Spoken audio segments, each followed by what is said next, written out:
Всех приветствую. Чихнул. Весело, да? Я аж сам до сих пор смеюсь, как можно так чихнуть, чтобы отказала спина. Интересно, весело и непонятно. В общем, со спиной я справился ровно за неделю. 3 дня я пил обезболивающие, ну, точнее сказать, 2,5 дня я пил обезболивающие. Ставил компрессы, перекись водорода, да, она, к сожалению, в этот раз у меня от спины не очень помогала, но боль снимала серьезно. На 7-й день, да, на 7-й день я последний раз компресс поставил, и это было, я в обед забыл поставить, и где-то обычно в часа 2 ставил, после 2 часов заметил, боль усиливается постепенно, примерно в 2 часа, в начале 3-го, не помню точно, это 6 числа. И не могу понять, что происходит, почему боль опять начала. Вроде уже успокаивалась, уходила боль, а потом начала опять прибавляться. Потом смотрю, на подоконнике лежит этот бандажи, пояс для спины.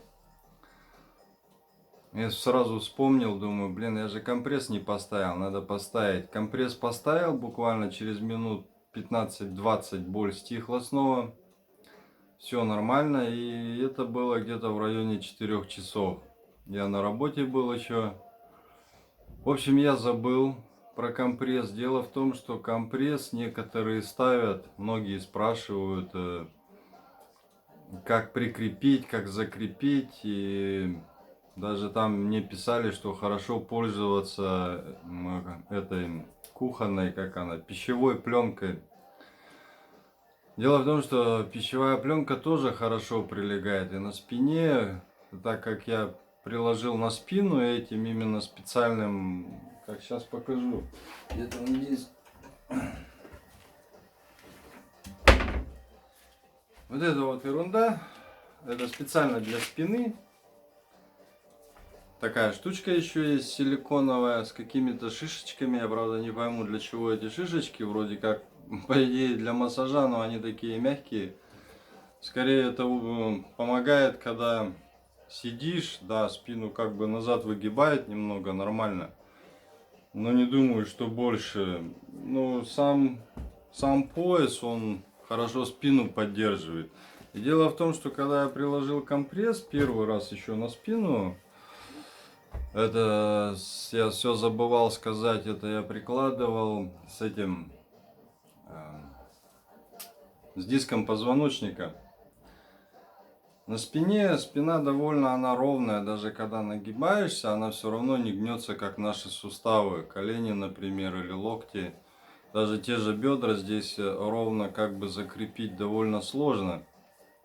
И там идет серьезное испарение, а на спине прилегает очень хорошо, плотно, и влажность вот эта, она, салфетка остается влажной на очень долго. И вот 6 числа я забыл про этот компресс, пришел домой уже часов 7, наверное, вспомнил. Почему вспомнил? Потому что спина начала чесаться. Я снял, подошел к зеркалу, посмотрел, а там у меня уже такие прыщи пошли, типа волдыри такие. И прям вот по всей спине, по пояснице. Я снял, ничего не стал ни промывать, ничего не делать. Думаю, скорее всего, ничего страшного. Но дело все в том, что 7 числа я встал. Уже было все прекрасно. Почти боли не было. Сегодня совсем уже, сегодня 8, сегодня совершенно почти, практически не болит. Я уже нагибаться нормально могу. В общем, к чему я веду? Мое лечение, вот, то, что я только 2,5 дня таблетки пил обезболивающие. Также я ванную принял с пищевой содой, как обычно. Врач мне еще выписал направление к этому физиотерапевту. Я не стал ходить. Потому что физиотерапия не очень хорошо помогает, и потом это проблематично, это надо назначить термин, надо по времени именно ездить, не всегда есть возможность такая. Решил сам справиться. В общем-то, все нормально, все довольно быстро и неплохо получилось. Но самое смешное это от того, что чихнуть, если бы мне кто-то сказал, а вот это все время до сих пор не могу этого никак переварить. Кто-то бы мне сказал, что такое может произойти вообще, что чихнуть и все, у тебя спина выключится просто. Это, конечно, такой небольшой шок был. Интересно. Но тем не менее, случилось так, как случилось, и сразу я направление поменял, пошел немножко в другом направлении теперь. Хочу поизучать все эти немножко приборы, вот, которые я уже показывал. Ожог мой так уже практически прошел, он в качестве как болячка получается сейчас. Действительно, оказывается, я не знал, что можно кроной так кожу прижечь. Не ожидал, но буду теперь знать. Теперь хочу попробовать. Есть у одного человека псориаз. И я хочу его спросить, не желает ли он попробовать такое простое средство и посмотреть, что получится. Если он, конечно, согласится. Денька 3-4, например, вот это пятно, оно довольно у меня здесь вот, ну где-то вот так было. Довольно большое, а сам очаг, вот этот самый центральный, где-то сантиметра 2 было такое, оно явное, прям розовое было почти всегда. То есть не слегка тиранешь даже, кожа вот это то, что шелушится, она отваливалась, и оно такое сразу розовое становилось. Довольно быстро мне понравилось, конечно, также подумал уже прикупить катушку Мишина. Как бы не молодеем, а смотрю, что как-то не хочется мне вот опять болеть снова. Но это, скорее всего, будет периодически происходить. Также есть небольшая просьба к женщинам. Это дело в том, что часто женщины влияют на мужчин. И вполне возможно, так как я знаю по подписчикам, что очень много женщин смотрит мой канал. Скорее всего, это потому, что женщины довольно серьезнее относятся к своему здоровью. Мужчины как-то обычно так, да, пройдет, поболит да перестанет. Ну, в принципе, я так к этому всегда относился. Поболит и перестанет, но это до поры до времени, пока не прижмет. Когда прижмет, начинаешь что-то делать. Главное, чтобы это не поздно было. Мне повезло, я вовремя занялся этим, и как бы все сейчас более-менее нормально. Вот, конечно, такие случаи происходят, тем не менее. По поводу просьбы я хочу поставить. Дело в том, что немногие люди занимаются, женщины влияют все-таки на мужчин. Конечно, не на всех, и на меня в том числе тоже это сложно повлиять. Обычно, как мужчины, такие как я, говорят, послушал женщину, послушай, а сделай по-своему. В общем-то, просьба такая, если у вас вдруг муж электрик или хоть немного в электричестве понимает, предложите ему ненавязчиво показать пару вещей. Вот здесь вот Александр Мишин показывает, это у нас двигатель, это трехфазный асинхронный двигатель.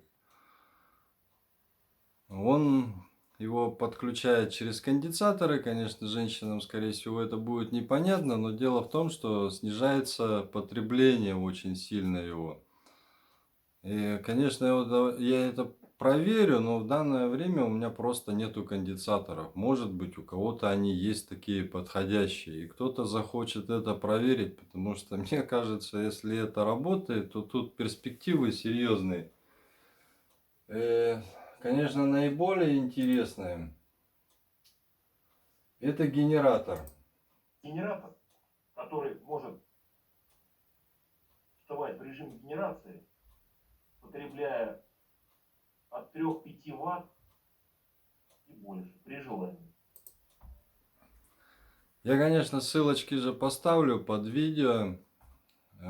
Можете показать, поделиться с друзьями. Может быть, у кого-то есть синхронный двигатель. Двигатель у меня есть, но у меня нету конденсаторов. И найти конденсаторы просто так это довольно проблематично. Может быть, у кого-то и конденсаторы найдутся, и асинхронные двигатели может это попробовать. В принципе, надо что-то делать. Этот мир катится в тарарын. Все это уже как бы прекрасно понимают, но тем не менее многие ничего не делают. По-моему, никто не хочет, например, чтобы, ну скажем, хотя бы не дети, а, например, ваши внуки жили вот в таких условиях. Я просто себя помню в детстве, например, как я рос и какая природа была, все вокруг было, и то, что я вижу на сегодняшний день. Если люди ничего делать не будут, то ладно, мы-то проживем уже, дети еще как-то, но как все дальше будет.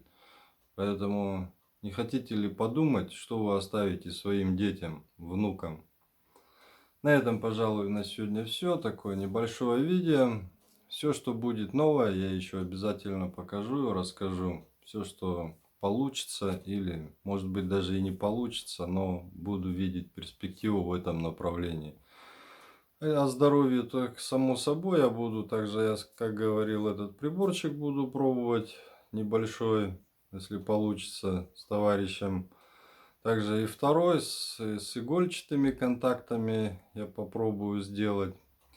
На этом все. Всем удачи, счастья, здоровья, пока.